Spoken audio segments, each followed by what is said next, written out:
Turns out there's other kids there. She raised his kids. He didn't even know what state she lived in. It was a really good trip. I got alienated from my children. Everyone knows he's a bad father, but not even knowing which state your children live in, that's a whole different level of neglect. And this isn't about one child, it's multiple. It's not like his kids are living off the grid. Many of them are public figures. A basic check-in would show you where they are. He's clearly not even making the smallest effort. Turns out there's other kids there, like other of my kids from other mothers, Then there's Aspen, calm, reliable Aspen, having to ask her own father why he doesn't like her. Imagine the emotional toll it takes for a child to voice that. And instead of giving a real answer, he throws out the empty line, "You're my daughter, I've always loved you," as if that erases the years of dismissal and absence. There's a difference between loving someone and liking them, and he knows it. Aspen is one of the most level-headed of the bunch. Truly, Aspen and Mackenzie are moving out today. Are you going to miss them? She stepped up, helped raise her siblings, has never been one to cause drama. Always kind, always willing to help, yet she's the one left questioning her worth to her father. Her sense of responsibility runs deep. Did he say kidney failure? We really don't know what's going on, and that's just kind of scary. When Truly was seriously ill, Aspen felt the weight of it. Left alone with a child who could have died. What kind of burden is that for a teenager? That tells you everything about the role she was forced to play in that family. Even now, she doesn't get the respect she deserves. During a conversation, he called it a discussion, but it was quickly corrected. It was a confrontation. And still, he avoided accountability. No explanation, no apology, just vague reassurance and deflection. And then the cold phrasing, "some of my kids from another mother," as if there's some distant obligation rather than actual children he helped bring into the world. If anyone had the right to speak about that difficult conversation, it was Aspen, not him. All he needed to say publicly was that he's sorry for the hurt he caused and grateful for the chance to reconnect. He's extended privacy and respect to others, but couldn't do the same for her. That says everything. If a child ever came to a parent and said, "I don't think you like me," that should be a moment of serious reflection. That should break you. But instead, it's met with dismissiveness. And the timing of everything? It's suspicious. She's not taking into consideration that Truly had kidney failure when she was 3 years old. These attempts to reconnect didn't happen out of nowhere. They came after tragedy. It wasn't some spontaneous change of heart. More likely, he showed up to someone else's dinner and the kids happened to be there. Others probably did the work of bringing the family together. He just walked in. Whether or not he literally forgot where his kids live, it hardly matters. His actions already speak volumes. Robin wants you to believe Mary betrayed her, but the receipts say otherwise. Oh, please. Mary has been loyal to Robin to a ridiculous degree. Has she ever publicly mocked her? Not once. Even now, she keeps her composure. Huh. Interesting. Wonder how that's gonna work. Only in the last season or two has she even sat through conversations where others expressed concerns about Robin. And even then, all she says is a neutral, "Huh, interesting." That's it. If there's one thing Mary consistently does, it's keep quiet to protect the family's image. Questioning, why tell me that you want to have a relationship with me and then ghost me for months and months and months? So for Robin to accuse her of going behind her back, that's not just wrong. It's a clear attempt to deflect from the fact that she completely ghosted Mary. Robin can't handle taking even a shred of accountability. Say what you will about Mary, but credit where it's due. She's been a fiercely loyal friend, and she deserved far better than this treatment. Wyoming is a W, Robin, not a Y. And as for Mary correcting Y for Wyoming, apparently that was a traumatic betrayal now. It's also painfully obvious that Robin and Kody harbor serious resentment toward Jen for helping Mary gain some clarity. She needs to ditch all those mean girlfriends and find a guy if she really wants love. Kody's infamous "ditches those bitches" line made that perfectly clear, and it's safe to assume Robin shares the same sentiment. Now, Robin wants to claim people are gossiping to her. Who exactly is she talking about? The idea that anyone is sharing real insights with her is laughable. She's on full defense mode lately, trying to preserve her image as more people start to see her true behavior. That he had placed on the website, but hadn't received it, and now was Her claim that someone snuck in an order to my sister wife's closet is especially absurd. The website literally allows people to add items to a cart, check out, and pay. That's not a security breach. It's a functioning online store. But sure, let's pretend it's been paused. Now that Mary's no longer playing along, Robin seems desperate to rewrite the story. It's not that anyone mocked her. It's that they finally started holding her accountable for her actions, her dishonesty, and her ongoing denial of reality. And honestly, after watching her blatantly misquote Christine during that group conversation, twisting a measured comment about timing into a complete rejection, it's hard to trust anything Robin says about anyone. Kody didn't marry 4 wives for support. He did it to avoid responsibility. Honestly, Robin would be doing her makeup forever and doing our kids' hair. During the family camping trip, both Janelle and Christine later admitted that Robin didn't lift a finger to help. No setting up camp, no preparing food, just getting herself and her kids ready, full makeup and all, while the rest of the family handled the actual work. And find something to put away. Put those chairs in the trailer. Interestingly, this was also the same trip where Hunter and possibly a few of the other boys voiced their frustration about waiting on Robin to get ready. And what happened? Janelle snapped at them for being disrespectful. So when the kids pointed out what was clearly happening, the adults shut it down to protect the image of a happy, cooperative family. Meanwhile, those same adults were apparently just as irritated as the kids, but said nothing. And then there's Kody. Instead of helping out, he sat next to Robin, doing absolutely nothing. Helping with camp setup? Cooking? Cleaning? No way. That's women's work. That's probably the whole reason he married 4 women in the first place. Meanwhile, he'd be off somewhere turning a minor issue into a major crisis just to avoid doing anything practical. And so then Kody started to chop on it. Do I want to give Hunter and Logan a shot? Yeah. The older kids ended up picking up the slack. Logan and Aspen were shown cleaning and organizing, while Logan even told Hunter to stop complaining and just help. While the adults were focused on appearances, or vying for Kody's attention, the responsibility fell on the oldest children to hold everything together. Janelle likely still stands by her view that Hunter shouldn't have called any of the adults lazy, no matter how accurate his observation was. At the time, she may have thought Christine was acting like a princess, but in reality, Christine and Mary were usually the ones doing most of the physical labor. The one time we went camping, I was 6 months pregnant and I got sick a lot. And so I spent the night barfing my guts up outside my tent on my hands and knees. And as for Robin being 6 months pregnant during that trip, the footage doesn't exactly support that claim. But the narrative continues anyway. Kody Brown says his kids watch him and Robin because they're so in love. Seriously? Our children will watch us interact with each other, and they'll just stop what they're doing and just stare at it. In a recent episode, Kody claimed that their children will sometimes just watch them interact because they're so in love. The statement came off as deeply self-indulgent. It's difficult to imagine any child or teenager voluntarily observing their parents' romantic behavior out of admiration. More likely, such displays would be met with discomfort or disinterest. I think it'd be hard to top, but Yeah, I maybe think that- your wedding vows. I don't know. Oh, I think my wedding will be. Brianna's sarcastic tone during the post-baptism dinner, whose timing raised questions about the episode's timeline, suggests that Kody and Robin often refer to each other as soulmates and make a point of expressing their affection in front of the children. Whether it's overt displays of affection or repeated commentary about their love, it comes across more as performance than genuine connection. Because we already failed. So is monogamy going to be enough for you? Kody's gonna be enough for me. In a preview, Robin expresses concern about whether she and monogamy will be enough for Kody. However, this may be a case of projection. It raises the question of whether Kody on his own is enough for her.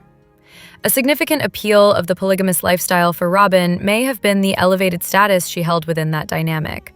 The favored wife, the one with perceived moral superiority, and the central figure in the family narrative.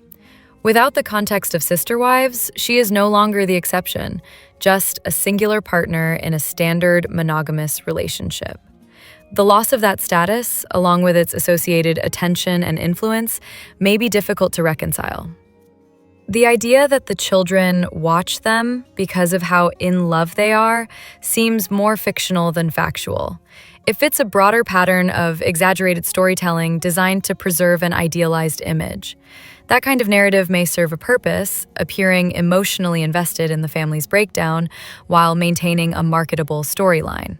Kids, like I would have stayed if Kody had stayed the father that he was for my kid.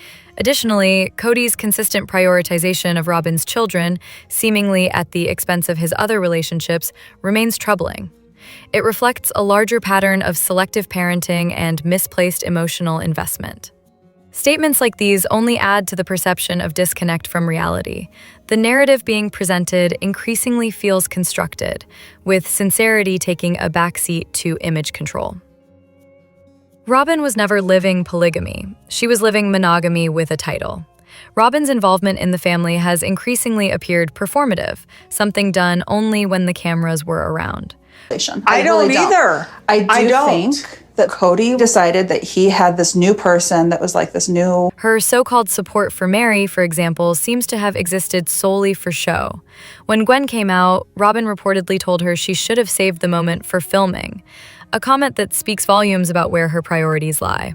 Several moments underscore this scripted dynamic. Robin is still saying, fix that relationship with Mary and fix that relationship with your kids and fix that relationship with Janelle. The carefully staged conversation with Kody in the driveway, the delayed celebration dinner months after the baptism, and her general disinterest in any family gathering that wasn't about her or her children.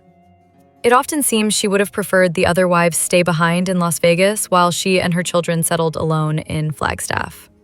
Robin and Kody are now in this monogamous relationship. Robin wasn't living polygamy. She was mimicking it. She carried the title of sister wife, but resented the reality of shared relationships. In practice, she operated more like a monogamous partner under the guise of polygamy, seeking attention, control, and distance from the actual dynamics of plural marriage. Over the years, key family milestones often became centered around her. Logan's graduation, the Dab adoption, and Maddie's engagement were all occasions where she managed to shift the spotlight onto herself. Her pregnancy with Ari took precedence over Maddie's big news. Solomon's birth was seemingly marred by complaints about Hunter being ungrateful. Isabel's surgery became less about Isabel and more about Robin not having Kody at home. When Maddie had Evie, Robin was more focused on the inconvenience of her move. Mary's school project, Janelle's lack of interest in the family business, Leon and Aspen's graduations, all somehow became opportunities for Robin to inject herself, always positioning herself as the emotional buffer or calming influence for Kody. When Hunter was away at basic training and finally had the chance to call home, Robin took over the call to announce the gender of her baby. Yet another example of her centering herself in moments that belonged to others. Sure, but we never took on another wife. We were monogamous. This behavior reflects her upbringing. Robin's version of polygamy was distant and disconnected. Her mother lived in Utah with her children, while the other wife lived in Las Vegas. Her father worked in Vegas during the week and spent weekends with Robin's household. There was no shared household or active relationship between wives. In fact, the man Robin now calls her father was known to the children as Uncle Paul. Holidays were celebrated months late, depending on when he could visit. It wasn't a functional plural marriage. It was a split household with occasional overlap. Even the family's move to Las Vegas appears to have been influenced by Robin's connections. Her parents already lived there. While the rest of the family left behind their established lives, Robin was moving closer to hers. The imbalance didn't go unnoticed. You know, Janelle and Christine would be there to step up and raise my daughter just like... Interestingly, Robin has never had a storyline of her own. She rarely shares what she's doing, instead offering commentary on everyone else's lives, hovering on the sidelines, but never engaging with real transparency. In the end, her actions speak louder than her words. The emotional detachment, the strategic timing, the chronic centering of herself.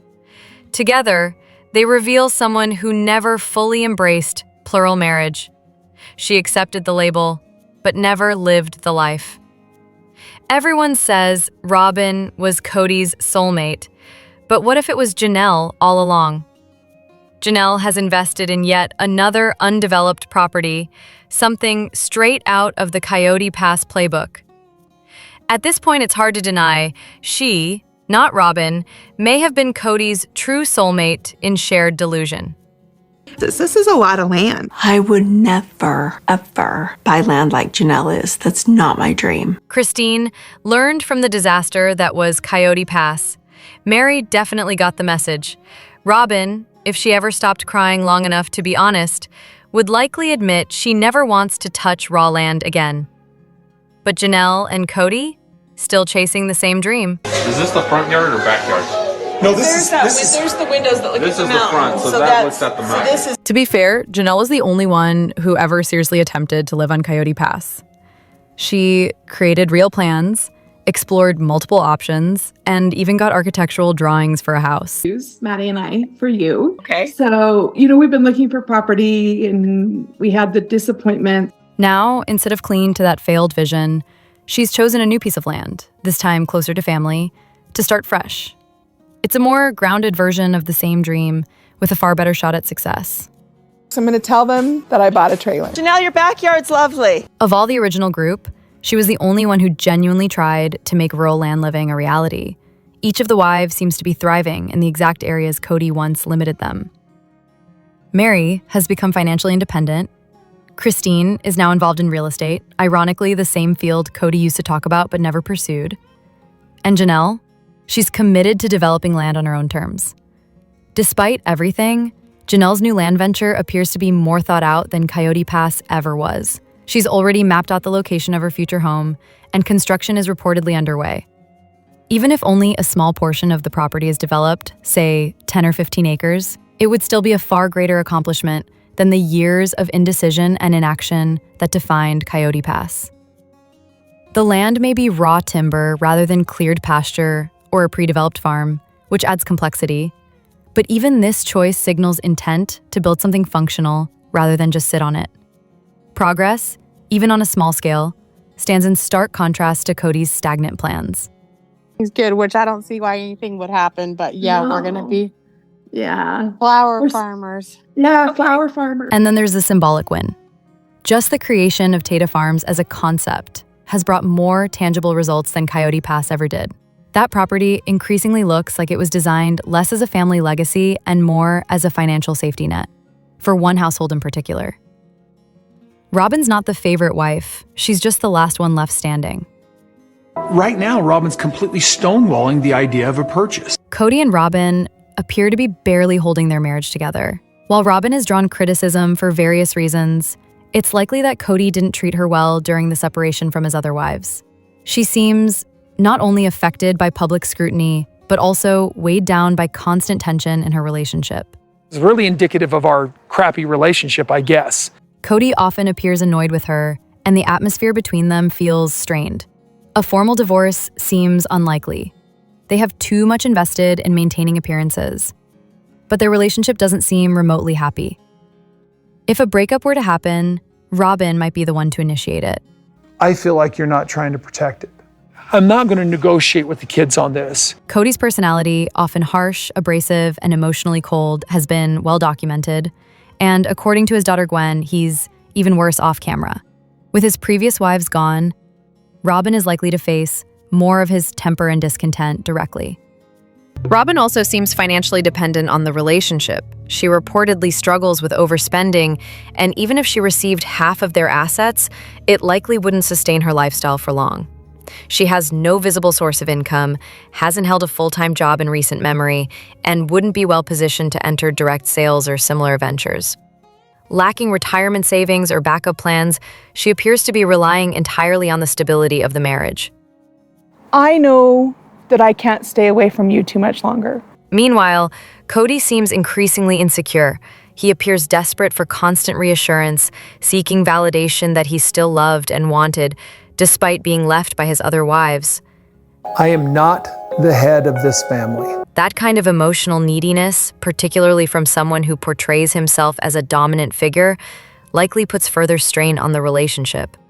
There was a recent moment that suggested Kody might be waking up to some of these dynamics. During a conversation about meeting with his biological children, Robin referred to it as a confrontation and tried to frame it negatively. Kody, perhaps for the first time in a while, defended the children, pointing out that they were simply asking why their father had become distant. Although he didn't push back strongly, the fact that he challenged her framing at all was notable. Robin, in turn, softened her stance and redirected the conversation. If that exchange occurred after one of his children had passed, the situation would reflect especially poorly on Robin's judgment and empathy. At the heart of the matter is a lingering question. How can anyone trust a man who abandoned 3 wives and 13 children? What's to stop him from doing it again? Despite clear signs of unhappiness, Robin likely won't leave. The security of her current life, her diminished appeal to new partners, and the responsibility of raising young children create a strong incentive to stay. Walking away now would mean stepping into uncertainty, and she seems to know it. Subscribe so you don't miss the next drop.